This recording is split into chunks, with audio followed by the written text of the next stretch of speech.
Hey, so I wanted to share a story about something that happened in my shop, or at the shop I work at a couple months ago. For anyone that doesn't know, I'm a barber, so I see a lot of people, and at least once a day, sometimes a couple times a week, I'll witness to somebody who I feel like needs it. And one particular day, like 2 months ago, this guy comes in, an older guy, and he's probably in his late 80s. He doesn't look very well. He's got a breathing tube on, and his daughter, who's probably my age in her 30s, brings him in. And so it's my turn to go. So he sits in my chair, and I'm like, "How you doing?" Super happy. And he's like, "Fine." And I was like, "Okay, well, what can I do for you today?" He goes, a haircut."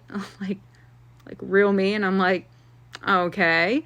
I was like, "Now when people come in, they're very specific. Do you want it really short? Do you want a clipper cut? Do you want a scissor cut?" He goes, "Just cut my hair. Don't you know what you're doing?"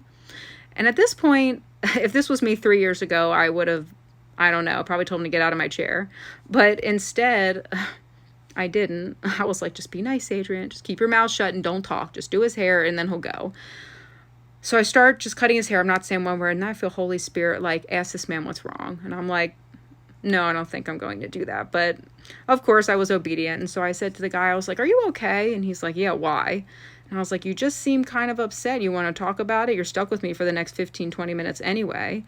And so I don't know how long it took him, but he eventually said, "My wife died a week ago." And it was at this very moment that I knew that God put him in my chair for a reason.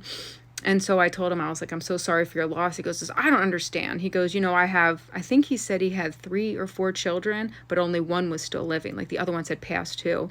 And then the next thing he said to me cut me like a knife. He said, "I don't even think there's a God anymore." And I knew in that moment that God was like, "You better tell him something."